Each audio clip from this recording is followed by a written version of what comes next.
Sébastien Martigny, Berthelot est avec nous, ici même, sur cette aire Acrosport à Creval, bien connu par les Avalins parce que notre ami Claude Berthelot vient pratiquement depuis autant d'années que je ne suis ici à Val d'Isère, c'est-à-dire 1985 à Val d'Isère. Sébastien Martigny Berthelot, un nom qui résonne aussi de la même manière ici sur cette surface. Bonjour Sébastien. Bonjour. Alors on t'a connu tout petit ici à Val d'Isère, hein? Ouais, c'est vrai que je suis arrivé ici, je crois mon premier été j'avais 4 ans, un truc comme ça. Donc aujourd'hui j'en ai 27. Donc voilà, et puis j'ai débuté ici sur l'aire d'Acroval, le trampoline, là, comme ces enfants derrière, j'ai commencé comme eux. Ici, alors, mes premiers sauts. C'est ici à Val d'Isère justement que tu as fait tes premiers sauts.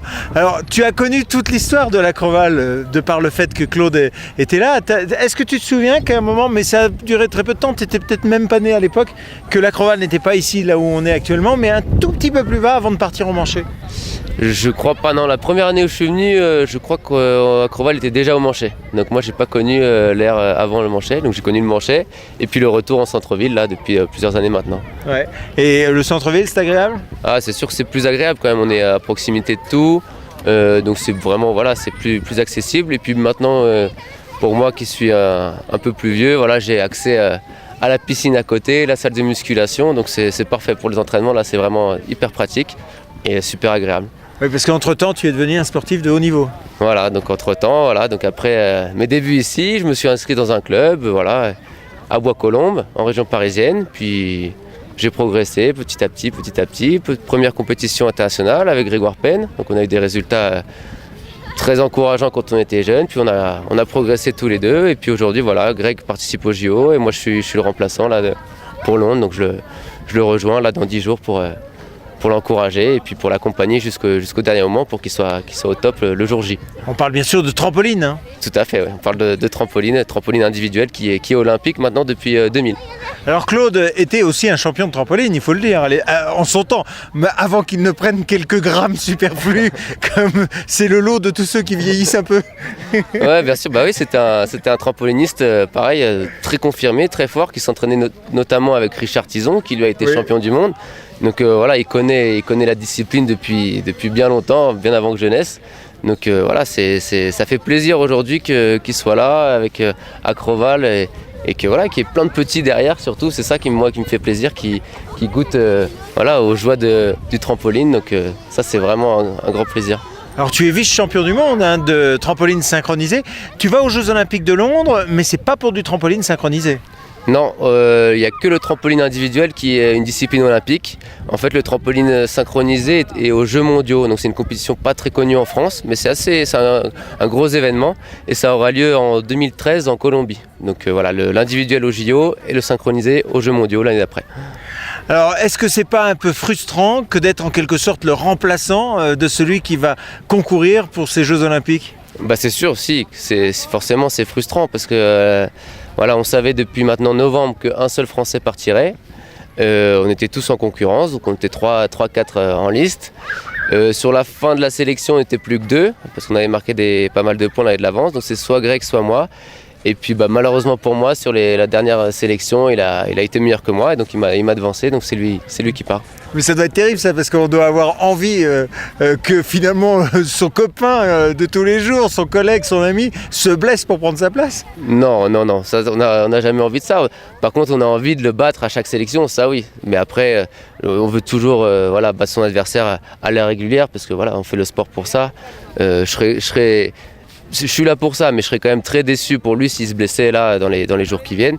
Mais après, je me tiens prêt. Moi, c'est mon rôle de l'accompagner. Et puis si malheur arrive pour lui, je suis là. Mais je le souhaite pas.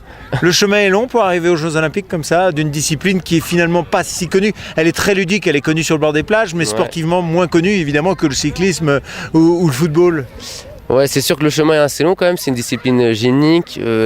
La plupart des trampolinistes ont commencé très tôt.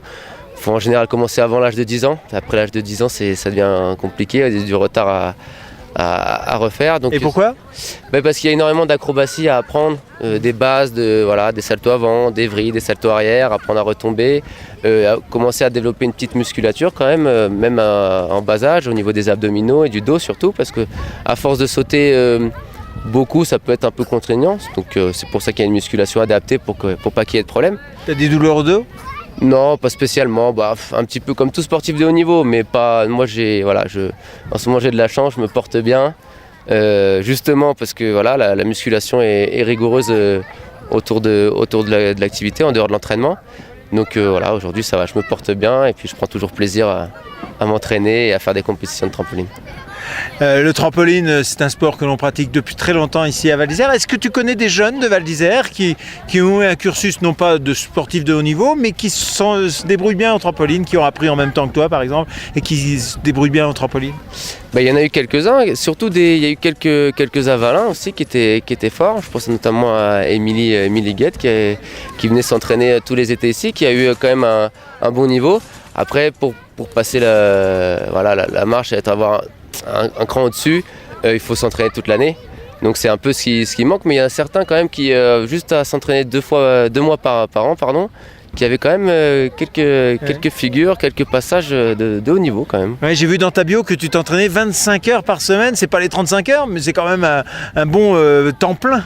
Ouais, c'est sûr, c'est à temps plein, en comptant les entraînements, la préparation physique à côté, les étirements, les temps de récupération, etc. Enfin, aujourd'hui, c'est du temps plein. Donc, voilà. Bon, qu'est-ce que tu vas faire pendant ces Jeux Olympiques si tu ne concours pas? Donc la compétition est le 3 août. Donc jusqu'au 3 août, je m'entraîne au cas où. Voilà. Et puis le jour de la compétition, je vais suivre la compétition. Et puis après, j'espère pouvoir fêter un grand résultat avec Grégoire. Voilà, pourquoi pas fêter une médaille. Et puis là, on va rester les 10 jours qui suivent pour découvrir les autres disciplines, même si on les connaît quand même déjà, puisqu'à Pékin, on a vu pas mal d'épreuves. Et puis encourager aussi après les autres Français dans toutes les disciplines. C'est ça qui est sympa dans les JO, c'est que c'est la seule compétition pour nous où on a accès à toutes les compétitions. Et il y a vraiment un groupe France, un collectif France de toutes les fédérations qui est présent. Donc ça, c'est vraiment sympa. Et donc voilà, ça va être 10 jours comme ça, encourager les autres Français. Ouais. Grégoire a ses chances, parce que toi c'est ton associé de trampoline synchronisé, tu le connais par cœur, tu connais le circuit mondial aussi très bien. Grégoire a-t-il ses chances? Bien sûr qu'il a ses chances. Donc là aujourd'hui il y a 2 Chinois qui sont favoris, donc ça c'est les 2 favoris. Après c'est le trampoline, c'est 2 passages de 20 secondes et un 3e passage en finale de 20 secondes aussi. Mais c'est très court. C'est hyper court, la compétition en tout va durer 1h30. Donc voilà. Avec tous les concurrents tu veux dire? Voilà, il y a seulement 16 concurrents, donc c'est vraiment très court. C'est une compétition particulière, il peut y avoir des erreurs. Greg peut lui au contraire être meilleur que d'habitude, sachant qu'aujourd'hui sur le papier il se situe au rang 4 ou 5e mondial, donc vraiment pas loin du podium. Et comme les JO est une compétition à part entière, moi je pense vraiment qu'il a toutes ses chances. Donc voilà, il va falloir être derrière lui, l'encourager. Il faut surtout que lui soit bon au bon moment, parce que voilà, comme je vous l'ai dit, c'est très très court et intense. Il y a des limites dans les acrobaties, il y aura des limites dans les acrobaties et dans la faisabilité des acrobaties en trampoline? On croyait, on pensait qu'il y avait certaines limites, mais aujourd'hui les trampolines deviennent de plus en plus performants. Donc on prend encore plus d'amplitude, on a plus de rotation. Donc là, sur les 2 dernières années, les niveaux de difficulté ont encore augmenté. Par contre, la stabilité diminue un peu, donc il faut trouver le bon compromis. Mais je pense pas qu'on a atteint la stabilité, ça veut dire quoi? Essayer de rester le plus sur la croix. C'est-à-dire que les trampos sont de plus en plus performants, mais notamment sur les côtés, les déplacements latéraux, ça devient plus compliqué qu'avant de les gérer. Donc il faut trouver un bon compromis entre un mouvement difficile et un mouvement bien réalisé. Il y a beaucoup de pratiquants en France de trampoline? Aujourd'hui, je crois que le trampoline est rattaché à la Fédération française de gymnastique, et je crois qu'il y a 4 ou 5 000 pratiquants licenciés en trampoline en France. C'est pas énorme, mais c'est bon, ça progresse, et on espère que justement avec l'arrivée du trampoline au JO, que ça va se développer encore plus. Mais il y a quand même du monde, et là en ce moment, notamment chez les garçons, on a quand même un bon réservoir derrière nous de jeunes performants, etc. Donc on a un bon groupe, on va dire, de 10 garçons qui font du très très haut niveau. Donc ça c'est bien pour nous, et c'est encourageant pour la suite. Bon, Sébastien, à côté du sport, il y a une vie. Toi tu as eu une vie estudiantine. Qu'est-ce que tu fais maintenant? Aujourd'hui, là, depuis 2 ans maintenant, puisqu'on a préparé les sélections au championnat du monde pour pouvoir participer à ces JO. Depuis 2 ans, j'avais quelques rattrapages à faire pour mon école, donc là c'est bon, ça c'est fait. Je suis diplômé aujourd'hui. Diplômé de quoi? D'une école d'informatique, Supinfo, en 5 ans, une école d'ingénieur. Donc voilà, donc ça c'est fait. Et puis maintenant, donc depuis 2 ans, alors on va dire 1 an et demi, je me consacre à 100% au trampoline. Parce que voilà, les Japonais, les Chinois, les Russes, ils font que ça tout le temps. Donc si on veut rester au niveau, on n'a pas le choix, faut suivre le mouvement et se donner à fond tous les jours. Mais si tu dis que tu es à 100% en trampoline, de quoi tu vis? Parce que j'imagine que ça nourrit pas son homme. Non, mais on a des aides de notre fédération, de notre club. Voilà, on n'a pas un salaire très élevé, mais on a aujourd'hui de quoi vivre.